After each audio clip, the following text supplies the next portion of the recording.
Did everyone have an opportunity to take a break and have some lunch? Good. Wasn't the morning amazing? What an honor to be in the presence of the chairperson of the African Union, the president of Burkina Faso, and the president of Somalia. It was a great way to begin our African Braintrust, and now we move into the second phase. For those of you that I didn't greet this morning, my name is Congresswoman Karen Bass. I am the ranking member on the Africa Subcommittee, and we are going to begin in a few minutes a very, very special session talking directly to the continent. But before we begin that, I have the incredible honor of introducing someone, and I just have to tell you that one of the things I like most about being in Congress, and you heard me complain about an hour ago that I had to rush over to the House to vote no against the continuing resolution, and I certainly did that, and all the Democrats did that, because we don't want to take the resources from health care. But one of the things that I love the most about being in Congress is that I get to sit next to giants in our country who I have followed for years, who I've lobbied for years on different issues, but now I get to share the stage with them and call them colleagues. Now, throughout the day, there have been a lot of references made to PEPFAR. There have been references made to President George Bush, and George Bush gets his due for PEPFAR. But what I learned when I came here was the origins of PEPFAR. It's wonderful that George Bush did that, but he didn't wake up one morning and say, hey, I'm going to do PEPFAR and save people in Africa. What happened was it was the leadership of the Congressional Black Caucus. It was the leadership of Congress members such as Congresswoman Barbara Lee, who everybody knows. She was the brains and leaders behind PEPFAR, and I want to take the opportunity because she was good enough to come by our Brain Trust for a minute, and I want to ask her to address all of us. Congresswoman Barbara Lee, my mentor.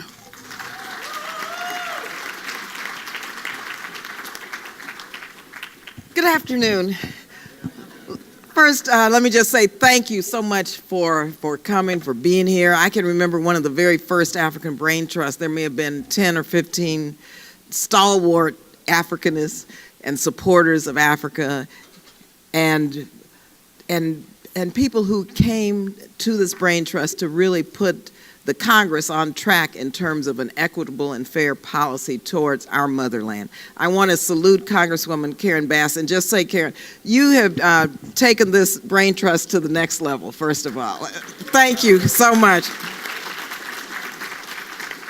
And I served on the Africa Subcommittee for 8 or 9 years with our beloved Congressman Don Payne. And Karen, I know Don, and we love Don, and we recognize and honor him, and we know his spirit is with us, and we know that he is so proud of what you are doing and how you are handling this subcommittee, not only from, and I just have to say, it's from a policy point of view. And I've been with Karen, we were in Ethiopia very recently at the African Union, and she has taken not only the policies as it relates to U.S. Africa policy to the next level and ensuring that there's a strong advocate for a fair and equitable policy. She also makes sure that these connections between Africans in the diaspora, our African American community here in America, and our brothers and sisters on the continent are connected around each and every one of those policies.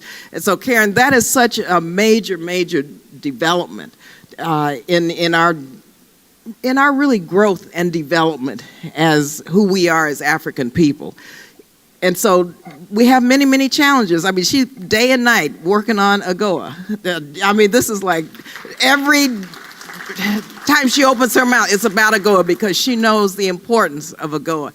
There's so many issues that she's working on behalf of us that I just had to stop by to say thank you, Karen, and to salute you, and just to say how amazing the work is. She's been here. She's our speaker, our former California Assembly Speaker, first African-American woman in the state of California to become Speaker, and did a phenomenal job there.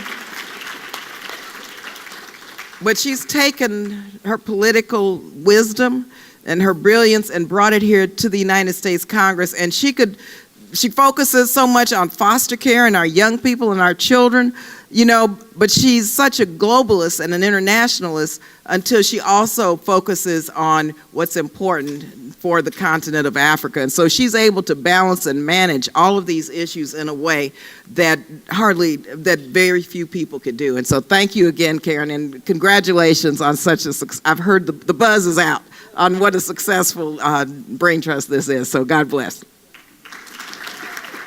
I appreciate you giving my sister another round of applause because she is rock solid.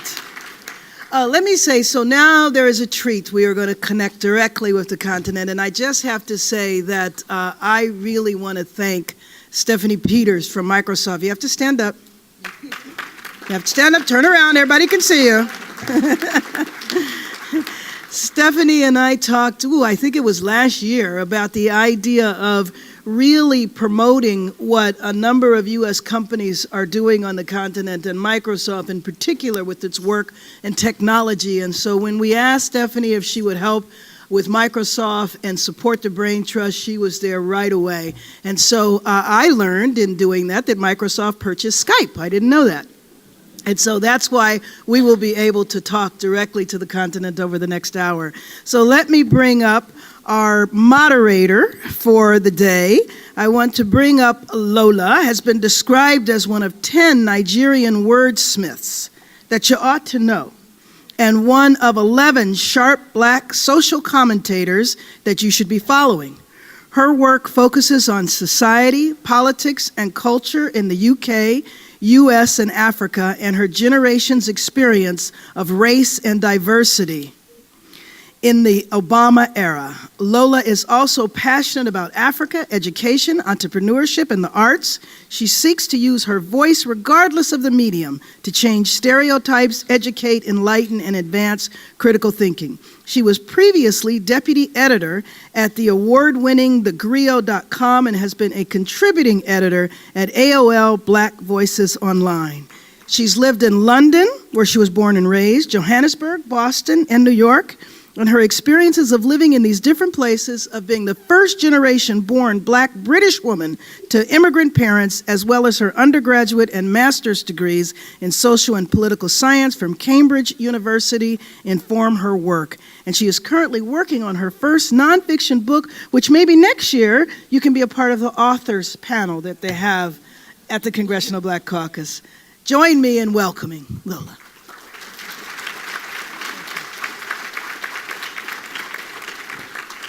Thank you very much for having me. So my name is Lola Adeshoye, and I'll be your moderator for this panel, which is supported by Microsoft and facilitated through Skype.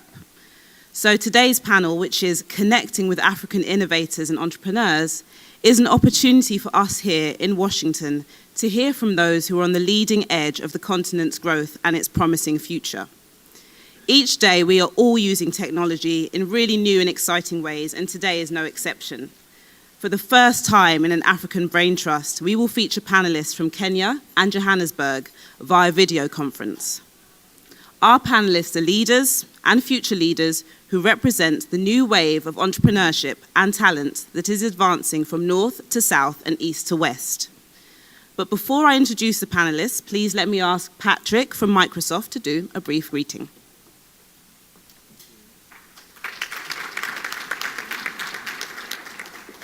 Thank you, Lola. Good afternoon, distinguished ladies and gentlemen, ambassadors, U.S. officials in Africa. Hello.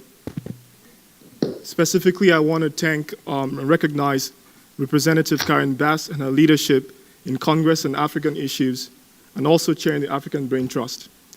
I'm indeed honored to be here representing Microsoft with my colleagues Stephanie Peters and Stacey Pies. This is indeed one of the most influential gathering of Americans, Africans, and friends of Africa that exist today in Washington, who care about Africa and U.S. policies towards the continent. My name is Patrick Onwumere. I was born in Nigeria, and I've always been passionate about technology and innovation, which brought me to the United States over 10 years ago and ultimately led me joining Microsoft. Just a few months ago, I was privileged to descend back home to Africa where For Africa initiative was just launched to coordinate our engagement, focusing around youth development and empowerment. Today, as we all know, Africa is the youngest and one of the fastest growing regions on the continent, with 70% of its 1 billion plus population under the age of 30 years old. In February this year, Microsoft, to mark its 20 years of doing business on the continent, launched its For Africa initiative. Now, this initiative aims to actively engage and accelerate Africa's economic development and ultimately driving its global competitiveness. It's kind of hard here to see. The For Africa initiative is a multi-year continent-wide commitment Microsoft has made on the continent to enable its young African entrepreneurs, developers, business and civic leaders, turning their great ideas into a reality. Today, I'm pleased to announce to you that with the work we're doing with our local partners, we've been able to make steady progress on some of the commitments we made at launch. The initiative is focused on 3 pillars. The first pillar is innovation. This is how we enable Africans to develop smart applications to address Africa's needs. The second is skills. This is our efforts to upskill hundreds of thousands of Africans across the world with world-class skills for employability and entrepreneurship. And the third is access. This is how we provide affordable devices of free, relevant web-based services to millions of young Africans and small, medium businesses on the continent. To learn more about the For Africa initiative, go to Bing and search for Microsoft For Africa, the number 4 with the letter K, and you read more about the initiative. I'm really excited today about Microsoft's partnership with the Obama administration. During President Obama's visit to Africa a few months ago, he announced the launch of his legacy program to Africa, the Young African Leadership Initiative, the YALI program. Microsoft was named as one of YALI's implementing partners in a consortium of universities, multinationals, and civil society organizations. Working with the Obama administration, we are determined to help YALI train, equip, and inspire the next generation of Africa's great leaders. Now, we've heard a lot this morning about Africa Rising. Microsoft for Africa and the Skype division are thrilled to be able to facilitate this conversation between all of you here and the Braintrust and with some of my colleagues over Skype who are truly making Africa's Rising a reality today. Thank you. Thank you. Thank you, Patrick. And thank you to the Microsoft and Skype teams for helping us connect with our panelists. So let's say hello to our panelists in Kenya and South Africa. Hello there. Hello, Lola. In Kenya, we have Zora A. Baraka. If Zora could give us a wave. Hello, Jambo. And Virginia Kinoro. Hello, everybody. And in South Africa, we have Pippa Armading. Pippa, Hello, if you can give us a wave. Hi. Inati Mbomvo. Hi. And David Prosser. Hi, everybody. Thank you all for joining us today. So if we can start with our friends in Kenya, how this is going to run is I'm going to do a brief introduction to everyone. They will each speak for about 3 minutes, and then we will open it up to the floor. So starting with our friends in Kenya, Zora, you are a business entrepreneur who has sold products to major retailers in the United States and elsewhere. Through legislation like the African Growth and Opportunity Act, there's the opportunity to see many more people like you develop businesses and sell products to American consumers. Please, can you tell us a bit more about your experience and also how this has impacted African economies? Thank you very much, Lola. Congress Lady Karen Bass and all the guests who are here today. My name is Zora Baraka. I have been in the handicrafts business for the last 25 years, and these handicrafts comprise of items made of wood carvings, soapstone, and even sisal. And our main customers are chain stores like the TJ Maxx or the Mamax Group, which comprises of TJ Maxx, AJ Wrights, Marshalls, and Winners in Canada. These products are mainly made by the women from the villages. And what I can say is that during the peak time, we get like over 500 women participating and making the goods for us. And the reason why I am here today is to say that Zora Baraka is not just a dealer of handicrafts, but I'm there to tell other women and representing the other women from the continent to be sure that, to tell them that I have had a lot of challenges in the business. At one time, I had like 5 businesses at the same time, but I didn't realize one business eats the other. But with time, and after having been taken by the State Department, thanks to the State Department for the AWEP program, I've been able to know that my strengths are in handicrafts. Now, the business has managed to do so well because in this industry, people have not realized the power of a brand. We rebranded under IFC, and I can proudly say that we are ISO 9001 2008 certified, which is the only one of its kind in this region. Women have problems, and the greatest problem is the financial. It's financial, and the financial is in the sense that the banks have not been able to learn the model of how of the business, because when you go to the bank, you are told you have to bring collateral. The process is so long, and you are also told to. And the interest rates are very high. So I think we should be able to be helped. Now, some of some of the items that have made me be a successful woman in this business is that this industry, you need timely delivery, because the chargebacks can be very huge in case you don't deliver on time. Quality has to be high, and we must have new products every now and then. And that is another challenge, because the women in Kenya make products just for the sake of making. We need the Congress to help us get designers so that the products can be made to suit the market. I give an example. For the AGOA, we have 64,000 products, but yet Kenya has not even capitalized on 50 products. So we have to know which products are going to be sold in the market so that we can take advantage of the AGOA initiative.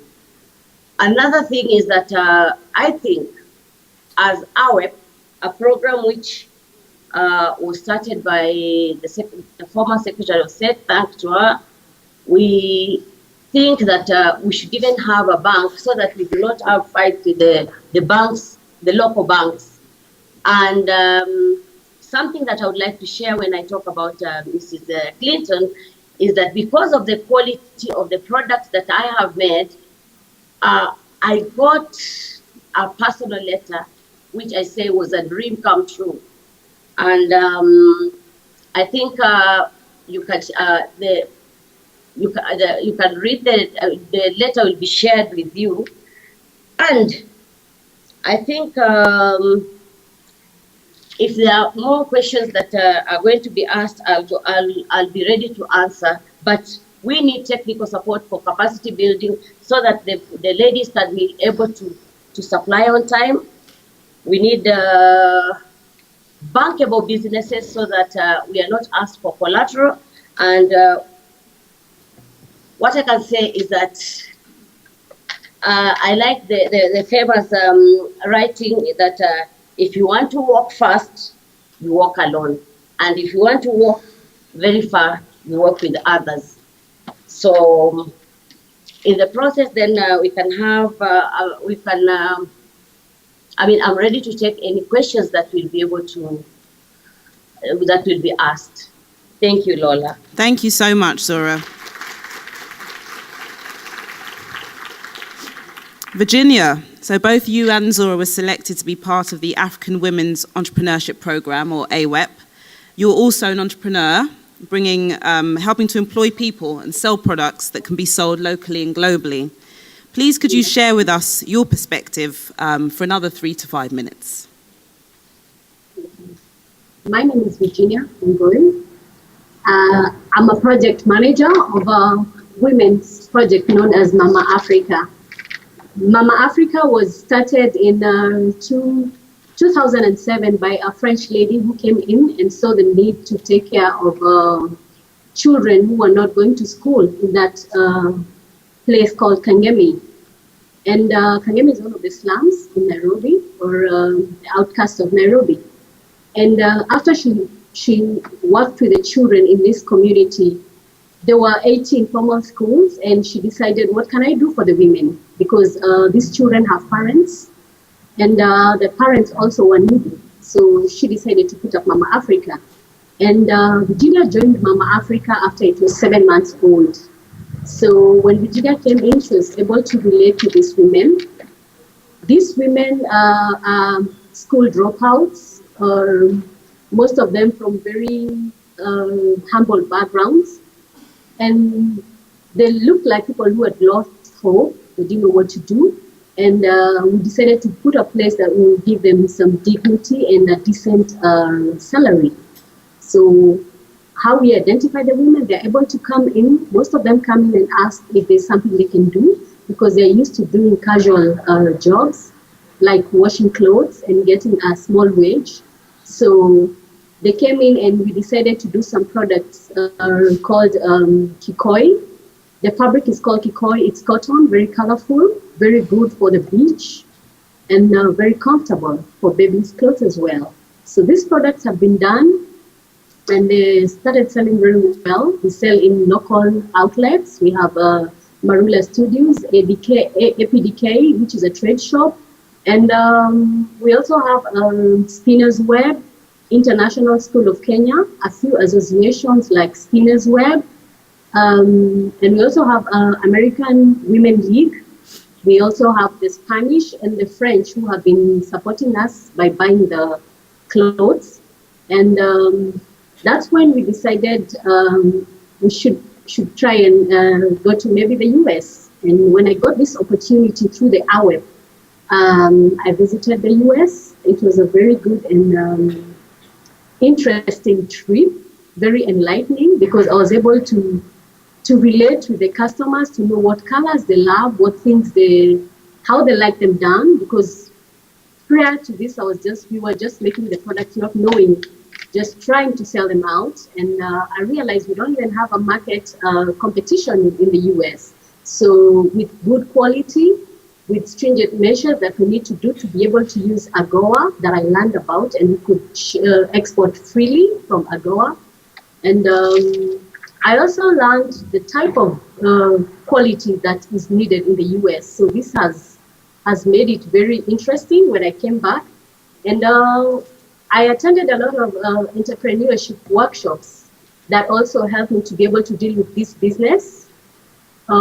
Which made everything more interesting, because right now I'm able to serve the customers better, and by selling in the US, the scope gets better and the profit gets bigger, because locally we're selling through the wholesale, and the wholesale means the margin profit is very little, and so we're not able to accommodate a lot of women from the society as much as we would love.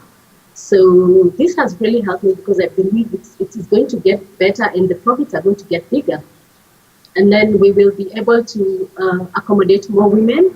The goal of this project is to accommodate like more than 25 women at a go. Right now we are only having 8 because of the space. And we'd also like to expand this project in training women from nothing, because right now I'm picking them with basic knowledge of sewing. Now what I want is to be able to train them from nothing, motivate them. at the same time, they can be able to produce even bigger and better. I also want to appreciate the state, the US state, Congress Karen Bass. I met her. I had the pleasure to meet her. Thank you so much. She inspired me in so many ways. As I also learned that I can come out and be able to become a beacon of hope to other women, speak to them, offer them more opportunities in the Mama Africa as well as the community, because we also have a lot of women that are going through a lot of stuff. Virginia? Yes? Sorry to interrupt you. I'm just going to have to interrupt you quickly because I'm inviting Rep Bass up. She's going to come up again to give us a special guest. So if you could just hold hype for a second, that'd be great. Thanks.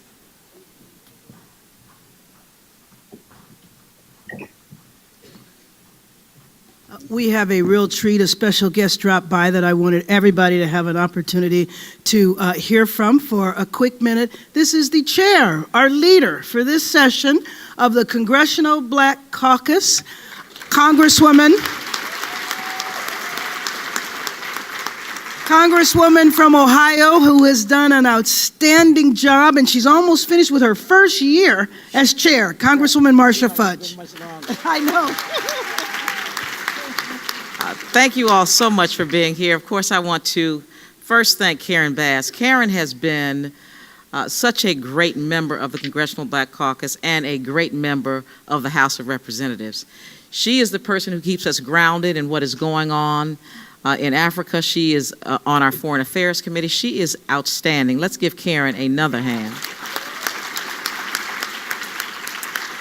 As well, I want to thank my friend, my sister, Johnetta Cole, for her participation today in this event. Johnetta is one of the brightest intellectual minds in the United States today, and I'm just so pleased that she continues to participate with us. It is our honor to have you here. And I'm glad you're here because I want you to understand how important it is for us to stay connected with you. So just continue to follow what Karen is doing, and Karen continues to keep the caucus involved. And we are going to be doing some travel in Africa. Karen does it quite often, but we're trying to get some caucus trips so that we can become more and more connected. God bless. Thank you all so much for being here.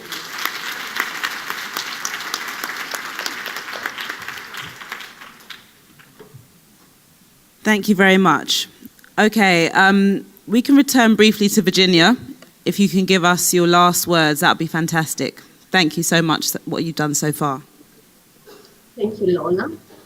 First of all, I want to give my thanks to the states government in the US. I want to thank you for thinking about an African woman, thinking about empowering this woman, and to be able to think of us out of your own comforts. You're able to think about us, to empower us, and to equip us. This has been very interesting. It has been good. And one of the things that we are having as a challenge, or I'm having as a challenge back here, that I'd like to perhaps pose it and speak about it, is that I would at least want to expand this project to be able to accommodate more women. And also I would like to be able to be mentored, or as well as train the women to become better and to be able to give quality back to the community and as well as to the society. Thank you to the ILVP for having hosted us back in the US in our trip, taking good care of us and making us feel important. Thank you. Thank you very much. We can give Virginia a round of applause. So now we're going to move to our colleagues in Johannesburg. We have three very interesting people. The first person I want to start with is Pippa Armading, who is originally from Monrovia, Liberia. She's a strategy, legal and corporate affairs professional with significant experience working and living in sub-Saharan Africa, Europe and also the US. She is currently the legal and corporate affairs director for Microsoft South Africa, based in Johannesburg. Prior to this, she had a number of high-level roles with Coca-Cola Group for 6 years, and recently she was Director of Pan-African Strategic Initiatives with them. But she is speaking to us today in her capacity for Microsoft. So, Pippa, if you could give us some of your thoughts on what Microsoft is doing to help develop the next generation of tech-savvy business people in Africa. Thank you. Thank you, Lola. Good afternoon, everybody. Thank you, Congresswoman Bass and the Congressional Black Caucus for inviting me and my colleagues from Microsoft. We appreciate the opportunity to be able to speak with you about some of the things that we're doing on the continent and how excited we are about being able to contribute to the development and growth here on the continent. As my colleague Patrick mentioned, it's an exciting time for us at Microsoft as we focus on how we can tap into the great opportunity that exists on the continent, here in South Africa and in Kenya and in other countries around the continent, and thinking about how we can use our expertise in technology as Microsoft to partner with government in addressing some of the challenges that we face across the continent in fully realizing the opportunities that exist for us now. I, as Lola mentioned, am the Legal and Corporate Affairs Director for Microsoft in South Africa, and I have the opportunity to work on a number of very interesting initiatives here in South Africa, which help us to address not only the great opportunity that exists here in this country, which has a very large and competitive economy and a growing middle class, and a very fast-growing and increasingly urbanized young population that has lots of creative and innovative ideas about how to transform this country and ultimately the world. But at the same time, as I mentioned, the country faces some challenges that are apparent in other parts of Africa.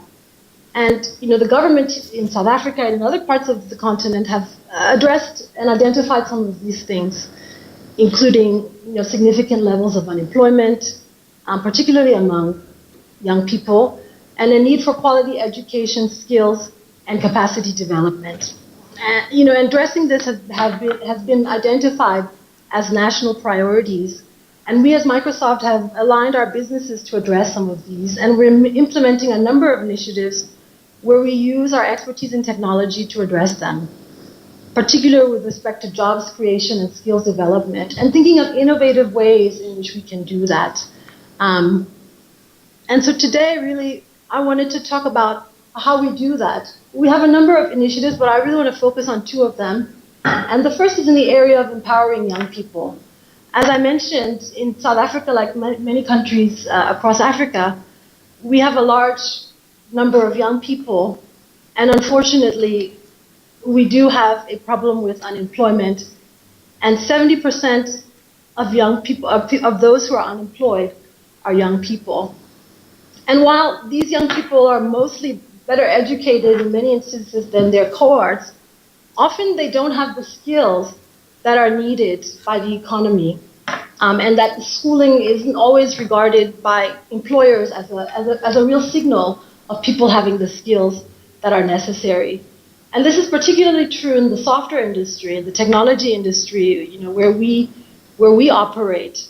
And so we, as Microsoft, thought to ourselves, how do we address this issue? What are some of the creative ways that we can do that? And we've come up with a program called the Student to Business Program, which helps to provide young people with skills that they need, not only to get employment, but to get meaningful employment and to get meaningful full-time employment in the technology industry. And it's an interesting program because it was developed directly out of the needs that people in the technology industry had for skills. As I mentioned, because it's a very innovative and changing business and industry, the need for skills is great, and the amount of jobs that are created is also great.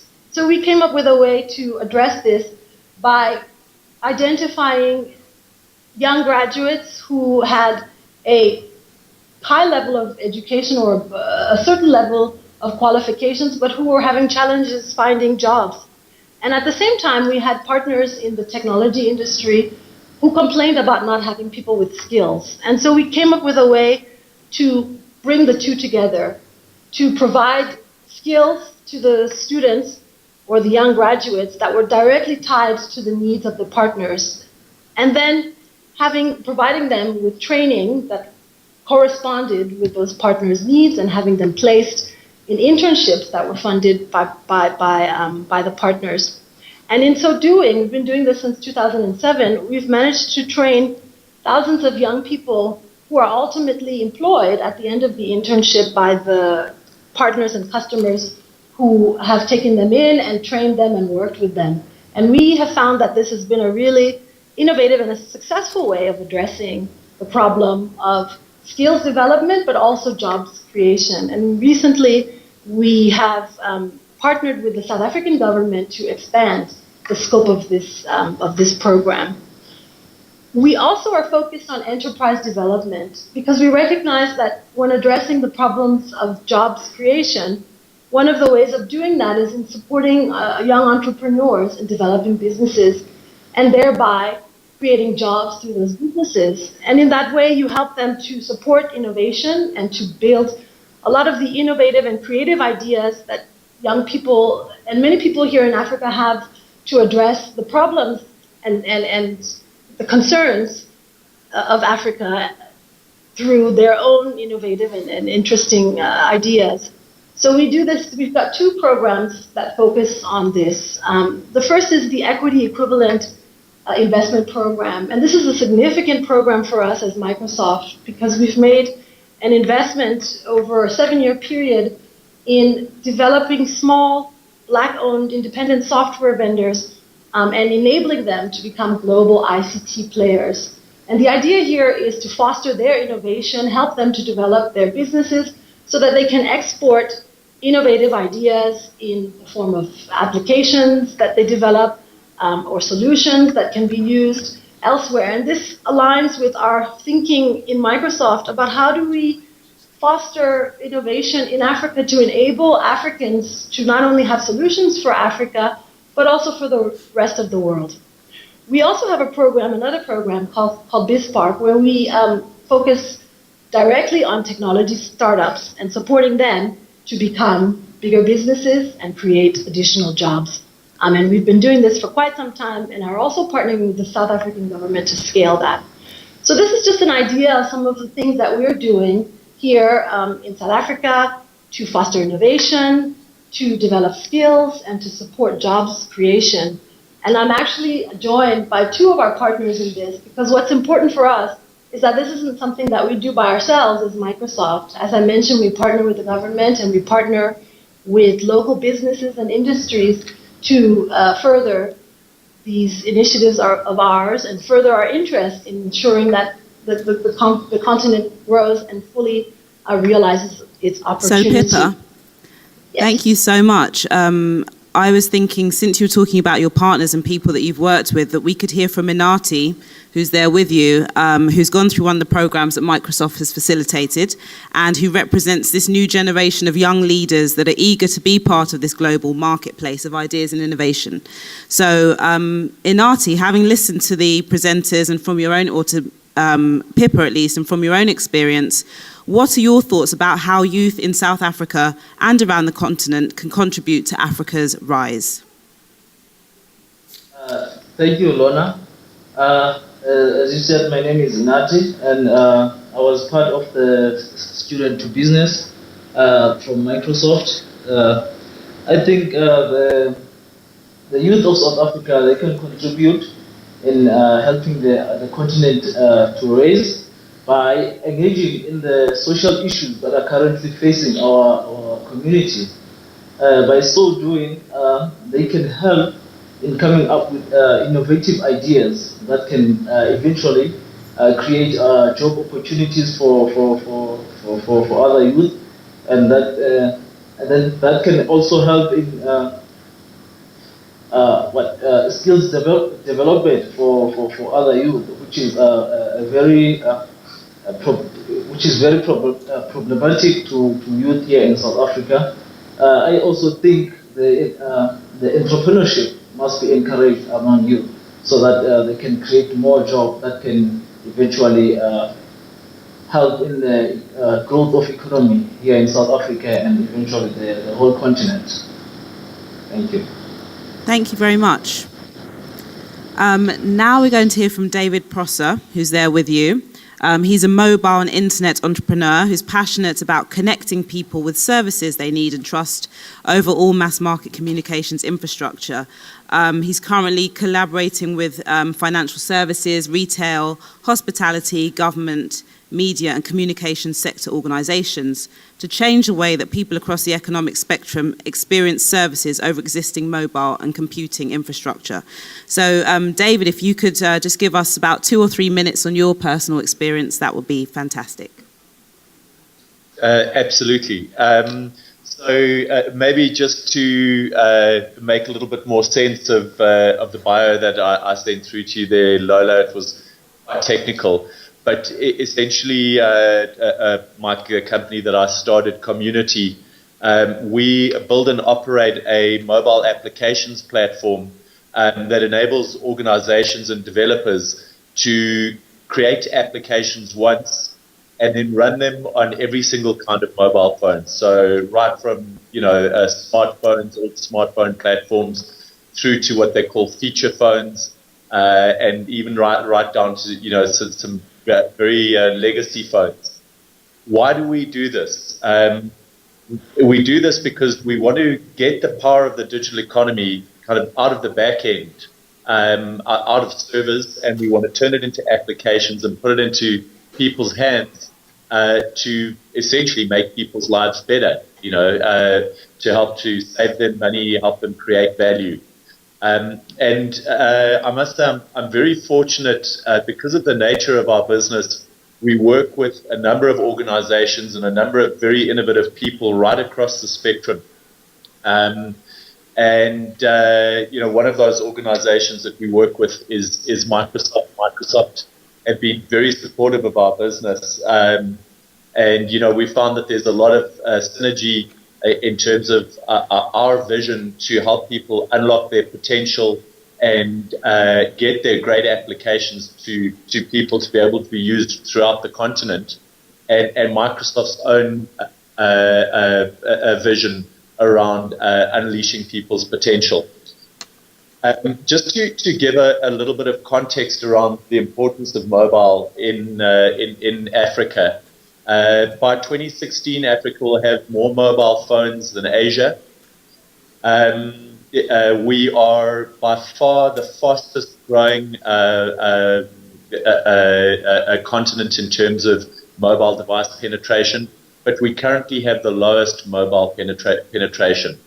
However, in Africa, by a huge percentage, the most prevalent device is the mobile phone. And maybe if I can just quote some global statistics that come out of the GSMA, the GSM Association, the Worldwide Mobile Association.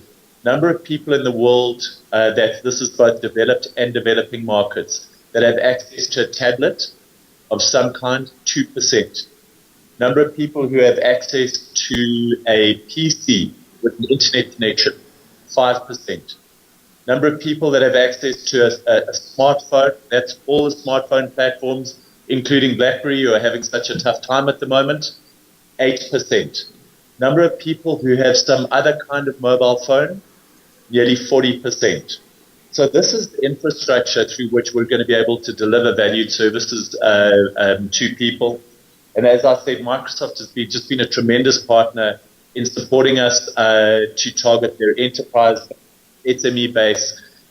We have a number of initiatives going with Microsoft in government, and maybe I can talk a little bit more about that if there's some time later. And Microsoft is also helping us through their Azure platform. So our multi-channel applications platform runs in Azure. And that means that we can quite literally make the platform available to people right throughout the continent as well as elsewhere on the planet. Great. Excellent. Thanks very much.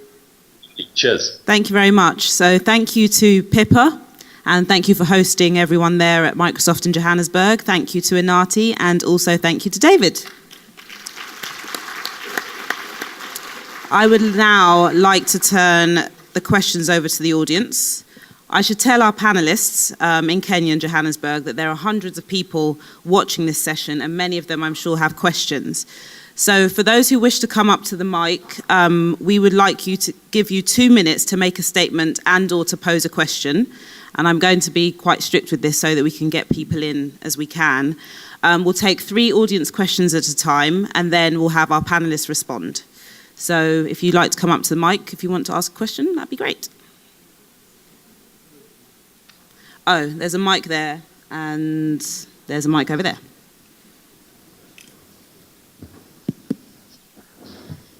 I'm going to go on this side first. Yes, if you'd like to start, please. Hello.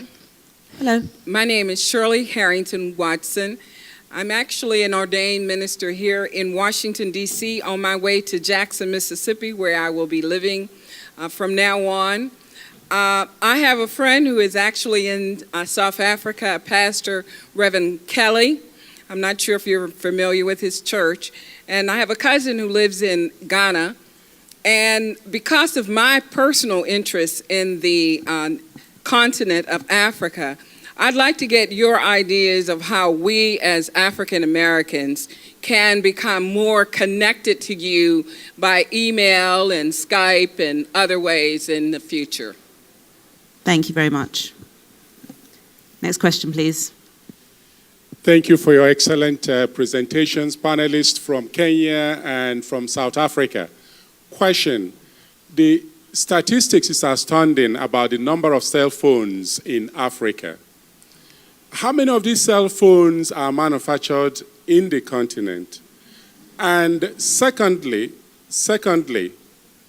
what is being done about recycling the cell phones that are no longer in use, the batteries, etc.? Thank you. Thank you. Can take one more question. Hello. Good afternoon again. For Kenyan group, my name is Rosemary Segero. Habari zenu? Asante. My question is on sijambo.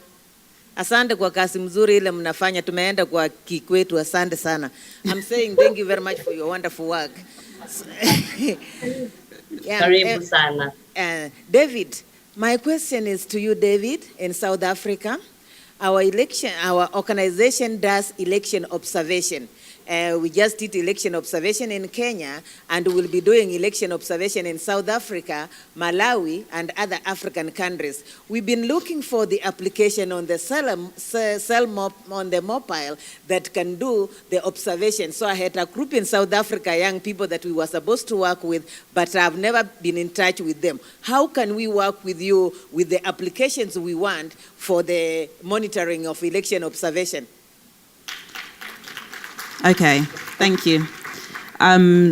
David, if you'd like to answer that last question, and then I'm not sure who wants to take the other 2 questions as well, but I'll leave it to you in the Johannesburg team for now, and anyone who wants to jump in Kenya afterwards. But David, if you can start. Very, very good. So first of all, we would be delighted to support you in the rollout of that application. Not just because it's fantastic use of the technology and existing infrastructure, because of its support of democracy in the continent. So I think if you don't mind, Lola, if I can give away my email address. Sure. You can drop me through an email and I'll make sure that we get on to supporting you immediately. It's David P for process, so David P at community, COMUNITY.co.za. So that's community with 1 M. David P at community with 1 N.co.za, or ZA as you might say here. ZA, that's correct, yes, community. She asked for your telephone number, but I think we'll give out those details perhaps at another time. And your social security and address too.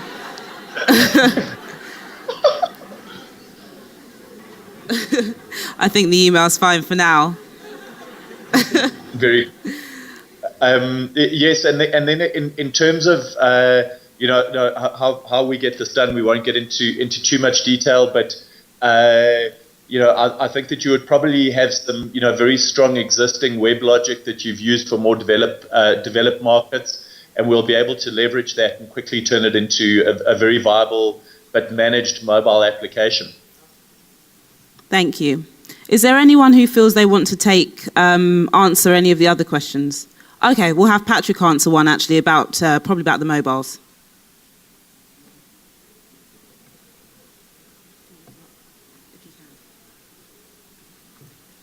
Actually, I had one clarifying question. The application you're talking about, is this going to be used in Africa? I didn't get the question because, yeah, go ahead.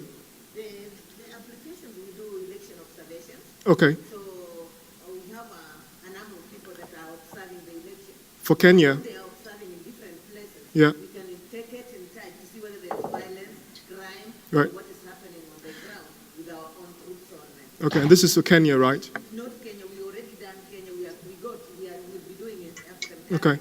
So we'll be in South Africa next year. Okay.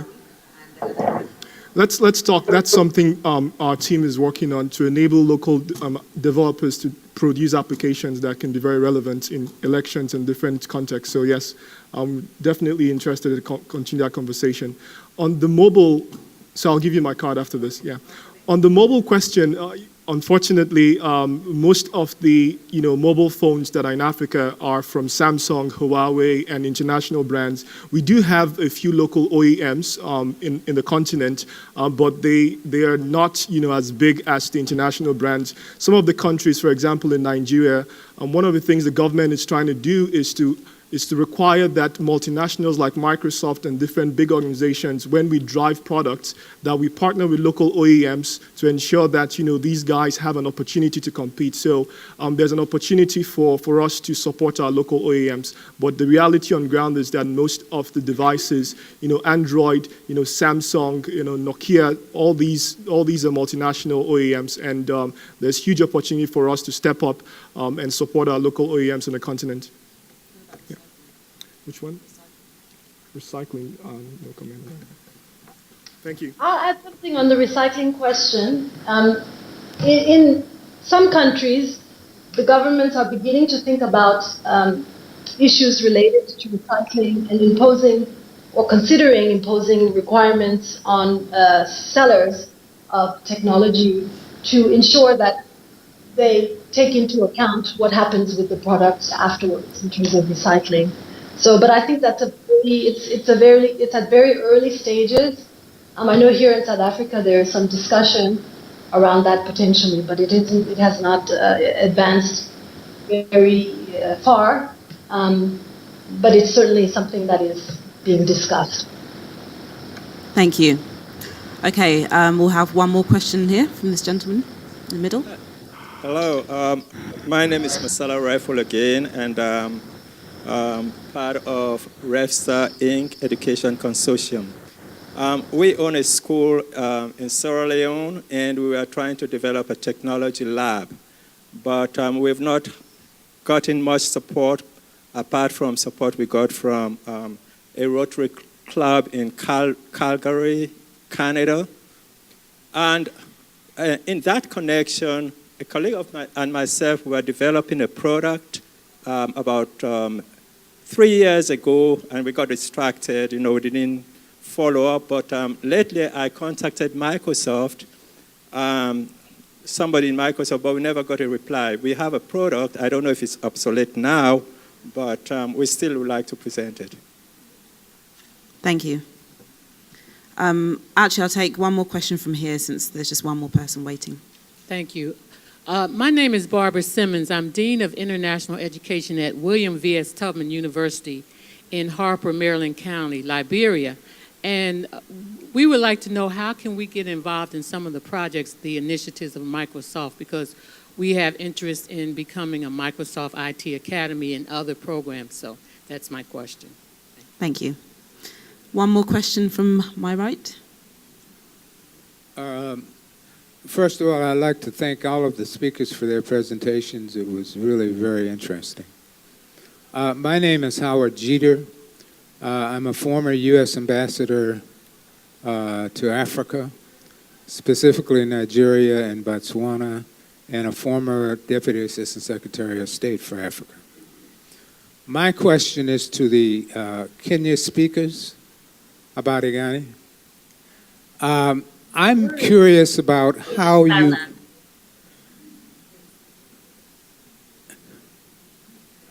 I'm curious about how you have gone about identifying markets in the U.S., how you've identified the companies that are actually now selling your products, what challenges you have faced, and what kind of assistance do you think you need in order to be more effective in identifying these outlets?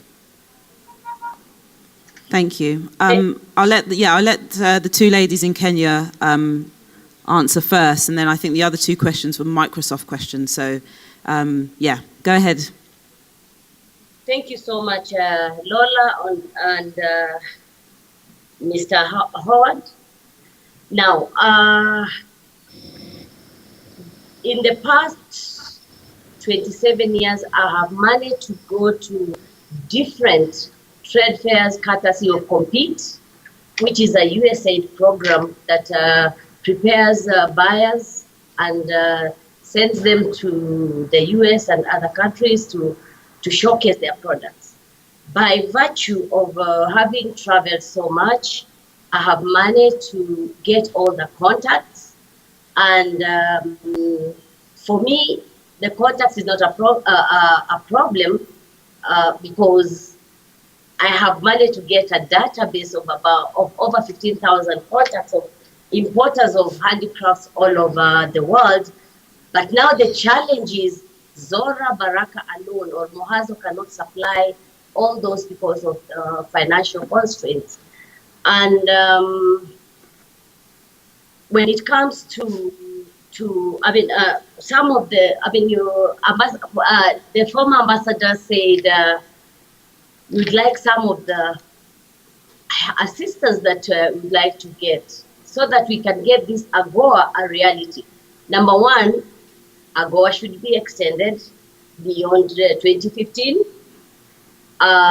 We should train our women on capacity building so that they can be able to supply large volumes of products. I have, right now, I have gone to export processing zone so that the capacity of my, to add on the capacity of the products.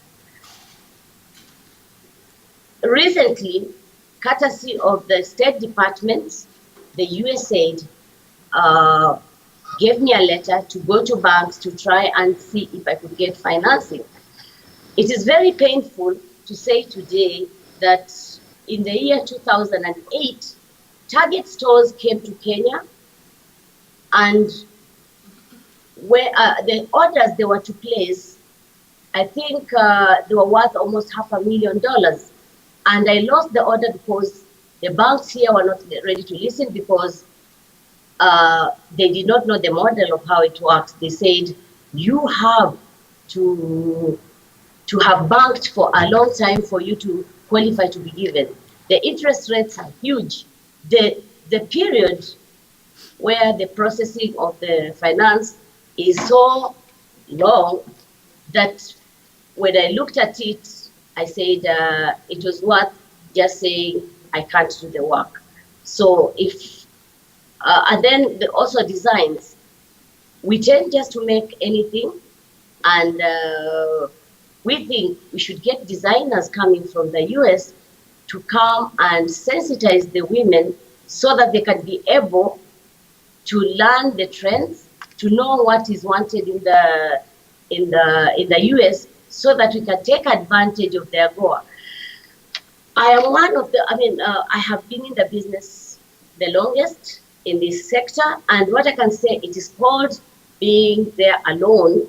And I have, being the chairperson of AWEP, thanks to the State Department that took me in 2011 for the AWEP program, we have, AWEP is registered, and we have managed to register 27,000 women in the grassroots, and that is a plus. But what we are saying, what do we do with these women? Because the funding. there is a challenge when they say that we need to educate these women on ICT. There is a challenge because there are parts of the country where people don't even know how to read and write. So how do you teach somebody how to check email when they don't know even how to make their signatures? So I think another biggest problem is information of the industry. We get so many briefcase exporters, that is, people carry products in their suitcases and go to sell them abroad. There is no information in the ground. And that makes me feel that there must be a resource center where we can get all this information on design, on the products, the seasons, and even the statistics. For example, when I was doing my business plan, I have no information on how much exports we have made outside from Kenya. Zora, So, sorry yes. to interrupt you. I just want to get in some more questions. I think you've given a fantastic answer. It seems like there's more that could be discussed. So perhaps you two could take the discussion offline if there is more you want to discuss together. But I just wanted to move on as we're running out of time, just to allow some more questions. Thank you. If we could have the gentleman there with the blue tie on, that'd be great. Thanks. My name is Leroy. My name is Leroy Wilson Jr. I'm an attorney in New York, and I'm going to be relocating to Botswana within the next year. My question comes out of some conversations that I've had with producers in Botswana, and I'd like to direct the questions to, is it Zora? Yes. And that is this. First, I think in terms of some of the things that you just talked about, there might be a way to provide the financing. But my question is, have the producers of your products, your handicrafts, looked at I understand the literacy issue, and I think there's a way to address that as well. But have they looked at perhaps using the internet to create a website so that people could order directly? I understand that you need some sort of infrastructure to handle orders and that sort of thing. But has that been looked at? Before you answer, we'll take the other remaining two questions, please. I am Kemi Fado-Jutimi. I mentor youth, most especially in the area of entrepreneurship. I would like to say thank you to Congressman Karen and to Microsoft. My question is there an awareness to other African countries, most especially to targeting the youth, or is there a database where the youth in African countries can tap into to be more knowledgeable of the program that is going on or to tap into it? Okay, thank you. Good afternoon. My name is Christine Maria Chola, and I'm the current president of the Sub-Saharan Africa Chamber of Commerce. We're currently working on a project in Namibia which uses mobile phones to help integrate emergency response systems, because we found a huge gap in the communication process from the moment when there's been a road accident or some kind of emergency to the point where a person gets to the hospital and the way people respond. We've been able to build the mobile app on an Android interface, BlackBerry, an iPhone. And my question is really to the folk from Microsoft. How can we partner with you in helping build our app to meet your interface, which we believe that the Windows phones are going to be able to penetrate Africa pretty significantly, because that mobile phones are used a lot in communication, and we're hoping to be able to capitalize on that using the mobile app. Thank you. Thanks. I'll just invite Patrick up to answer the Microsoft questions, and then we can have the answers to the other questions. Thank you. I'll take the last one first. On the application, we can definitely help. I think we have two facilities in Africa where we hire interns to actually develop applications that are solving problems. So we hire a few college graduates to help churn out different applications. So that's something I think we can throw to these interns to help us build. Windows Phone market share is increasing double digits in Africa, so I think it's a great opportunity to get your product on that platform. The other question is around youth database. So depending on the demographic, depending on the audience, the education level, there are different databases that you can tap into. Some of the things we're doing for Africa, focusing on higher education, is actually identifying talented young Africans that we can now start, addressing, educating, and getting jobs. So we can talk together. My team is building something similar to that. The other question around contacts and Microsoft. I think somebody asked the question on how to contact Microsoft. You had a product or something like that. So you can talk to me offline. I can give you my email address and we can find the right team to talk to you. My email is patrico@Microsoft. If you have any ideas or you want to move back to Africa, you have a product or something, this is what we're doing in the For Africa initiative, is identifying, talented, entrepreneurs and business people that really want to make a significant impact on the continent with their solutions. So if you want to move back, please move back with us. I just moved back 4 months ago, so I'm really excited to see more people, come back to Africa and start making a difference. The other question was is there another question I missed? I think that's it. Okay. It was from the WVS Tubman University in Liberia, and it was about Microsoft IT academies and being able to establish such an academy in Liberia. Yes, so just talk to me after this. Our team actually, we have a deal with the IT Academy team, so we can talk offline to see how we can support you on that. Email, my email, it's my email, PATRICO, Patrico without a K, at Microsoft.com. Okay, thank you. Looks like we have no more questions. I mean, we have about another 5 minutes for questions if anyone has one or two quick ones. If you can come up to the mic. Okay, so these are the last batch of questions. We'll start with you there in the green, please.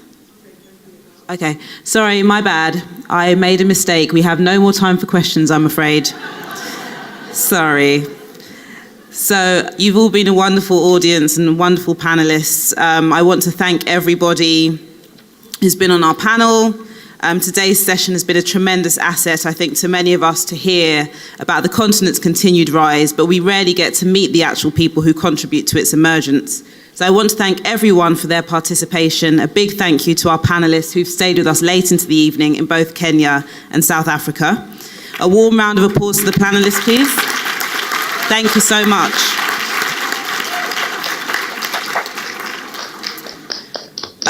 So one more thing, we are distributing surveys for feedback, so volunteers will be circulating. So if you could fill the surveys in, that would be fantastic. We're going to go straight to panel 3. Just want to again thank Rep Bass, thank Microsoft, thank everyone for coming, and I particularly have been really excited to see the live discussion. Thanks. Thank you.